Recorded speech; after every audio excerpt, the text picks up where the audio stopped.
What's up YouTube? I am back, and you probably noticed I did not post a video in the last week, and I'll be honest, that's because there was nothing new to report. Did I leave a sticker on? But I do have some exciting news to share today. First off, the holidays are here, and that came up fast. I should probably get rid of that 12-foot pumpkin in my yard.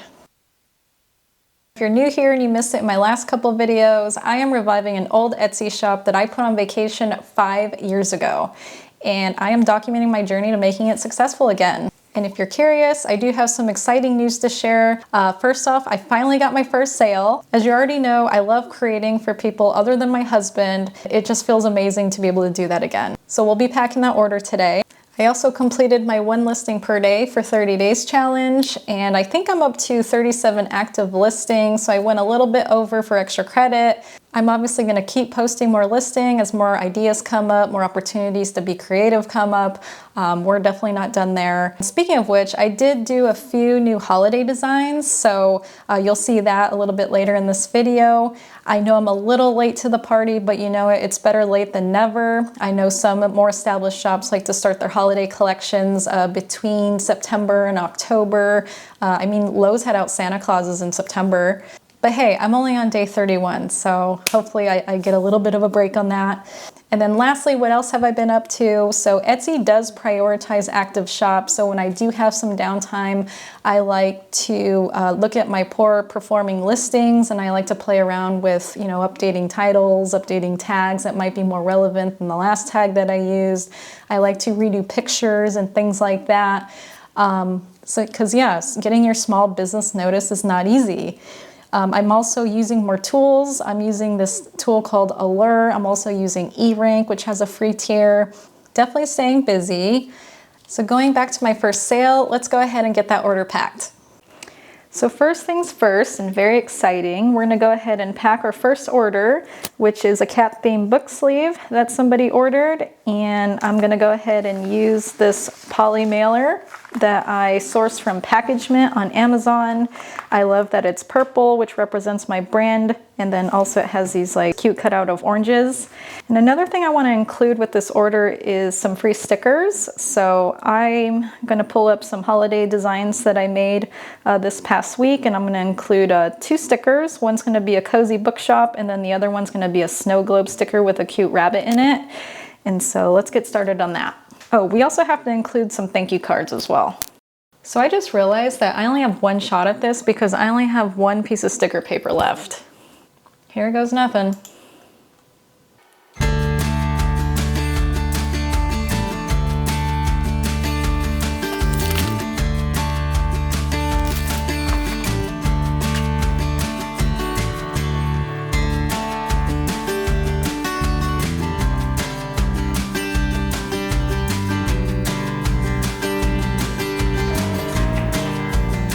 So here are those better late than never holiday designs that I designed over the weekend. My rabbit standing in the snow inside of a snow globe. I have some packaging stickers that I'm going to stick on the back of the poly mailer. And then I designed a cozy bookshop that also doubles as a gingerbread house. And if you zoom in closely, you could see little fine details, like I added a little Christmas tree, a snowman, there's a cat sleeping in the window, and a bow on top of the door.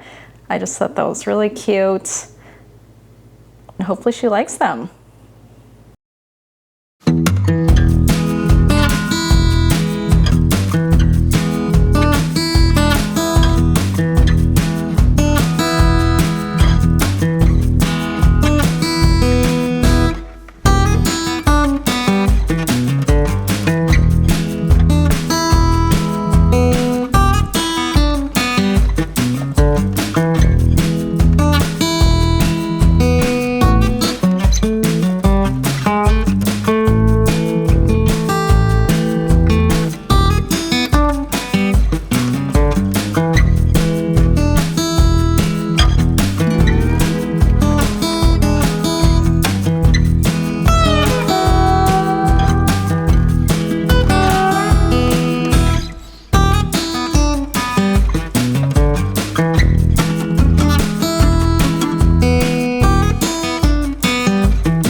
So something really terrible happened.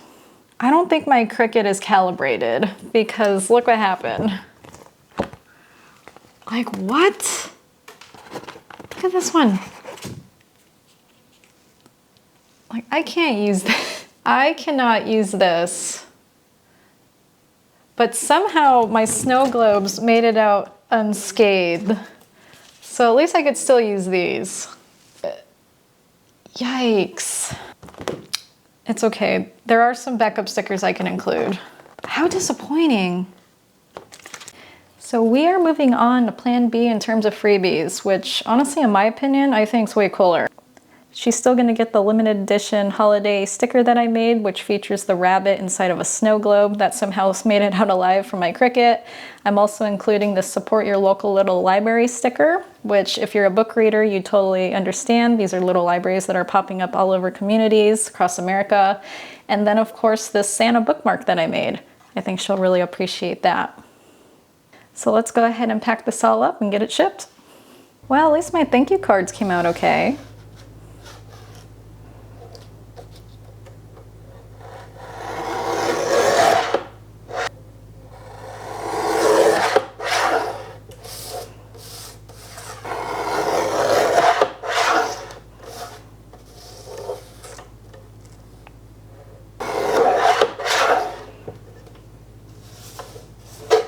How adorable. I actually just did a reprint because I thought the other one was too small. So this is going to be a 5x7 instead of a 6x4. We're just going to go ahead and round these edges for a more polished look.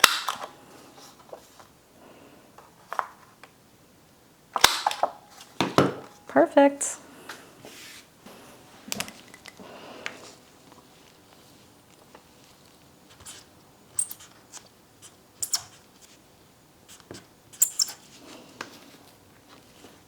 I probably don't need to add bubble wrap, but you never know.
All right, so I just got home from the post office and it's literally down the street, which is super convenient. So there's really no excuse that I can't get anybody's packages out, which is nice. So now that the package is off to its new home, now we can move on to the next part of this video, which is me being transparent about my Etsy shop. So let's go to the computer. All right, so we're logged into my Etsy dashboard, and I will admit that my total views and visits have gone down since I completed my 1 listing per day challenge, and that's because anytime that you do post a new listing, Etsy tends to give it a temporary boost.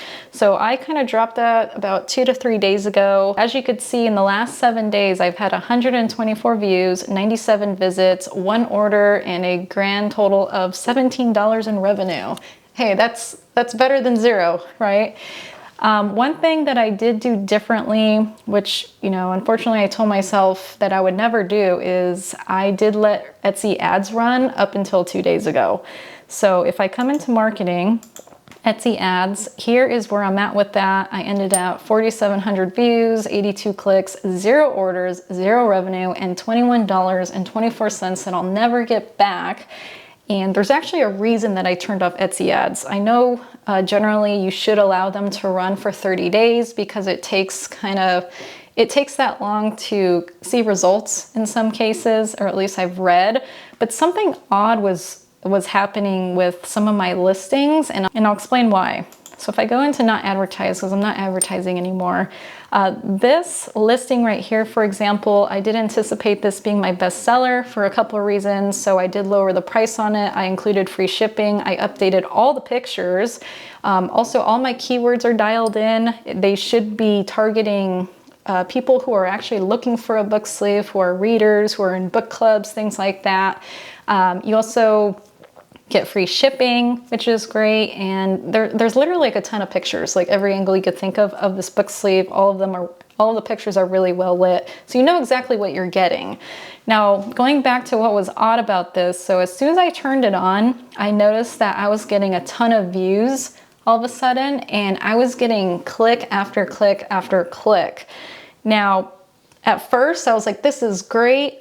I'm gonna get a sale. Like there's no possible way that this is gonna keep getting clicks and not get a sale. I also had a click rate of over 2%, which is ideal. That means that this listing is fully optimized at this point. But I also went ahead and dug deeper because now things felt like they were getting out of hand. I was getting way too many clicks and no sales. So when I dug deeper into this matter, I noticed that the clicks were happening at odd hours of the night. And my store is only set up to show to basically people in the United States. I don't know about you guys, but I'm usually in bed by 10 p.m. But I was getting clicks at like 3 a.m., 4 a.m., and it was happening in a row. And so that rang some alarm bells for me. So I did further research, and it turns out that when you see stuff like that, it's probably due to bots. So that's not cool. So I'm just gonna go ahead and assume that it was bots that caused this, or maybe even a competitor, or maybe some looky-loos, but it definitely wasn't anyone who was serious about buying a book sleeve, which is unfortunate. So now I'm stuck with this balance of $12.30 just for this one listing. So that sucks. And then I also noticed it was happening to this one too. As soon as I listed this one and I turned on Etsy ads, this one was only running for probably 3 days max, but I got these 3 clicks within like 10 minutes of me turning on the ad. And then I got skeeved out a little bit. I turned it off, but then I turned it back on. I was like having second thoughts. I was like, maybe this one's just gonna be the clear winner. Turns out it wasn't, but I'm only out $1.19 on this one. But I could see this one kind of going down the same path as the one up here. So yeah, we are not messing with Etsy ads ever again. I'm just not going to trust it. And if you guys are curious to see what I've added to my shop, I'll go ahead and show you here. So since my last update, I have added more bookmarks. So I have this Dear Santa bookmark up right now. I also have this vintage rabbit book sleeve. I sourced that fabric locally from Marjorie's So Fun right here in town. I also added a sticker. So I have an Australian Shepherd that I rescued about 6 years ago, and I was just sitting at my computer one night and I was petting him, and I, for some reason, came up with this weird idea to call him Ozzy Osbourne, and then it hit me. I was like, dude, I need to make this into a sticker. So that's where that idea was born from. So if anybody's interested in an Ozzy Osbourne sticker, you know where to find it. And then of course I added my holiday cookie stickers that I made a video on. I thought I had another thing. Oh, I also made this quilted tote bag. How can I forget this? Yeah, this is a summer lemon pattern. This took me a couple hours to make, but I had the fabric laying around. I know it's not in season. This is more of like a summer looking thing, but I thought it'd really cute to add this tote bag in the meantime for, you know, people that are looking for something for the spring or the summertime. And it's really cute. I put a polka dot lining. I know these pictures are kind of blurry. It usually is when you're in your listing tools and looking at it from this angle, but you also know where to find that. And one last thing, this thing called Etsy personalization, where you're actually not on page one, and it's real easy to find that out. If you are wanting to actually see where you are in terms of Etsy ranking, there's a couple different ways you could do that. One, there's this thing called eRank. They have a free tier which tells you which listings are perhaps on page one, page two, page three, including your own. So I've been kind of like playing with, but it looks like a lot of the features are behind a paywall, so I'm gonna think about that one. I don't think I'm quite there where I want to pay for something like that, but I also figured out you could do this thing called incognito mode in your browser. And how you do that is, if you're on Windows, all you have to do is do Control-Shift-N, and it opens up a new browser. So let me go ahead and what that allows you to do is you could go to www.etsy.com, stay logged out, but you could type in like your keywords that might link back to your product, and then you could absolutely see where you rank from there.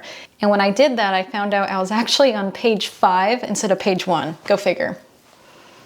So that's going to be it for this video. If you enjoy content like this and like me being transparent about my Etsy stats, go ahead and hit the like and subscribe button. If you're curious about what my Etsy store looks like currently, go ahead and go down into the description and click that link below. It should link you directly to my Etsy shop from there. But I hope you all have a happy holiday, happy Thanksgiving, and I will see you in the next one.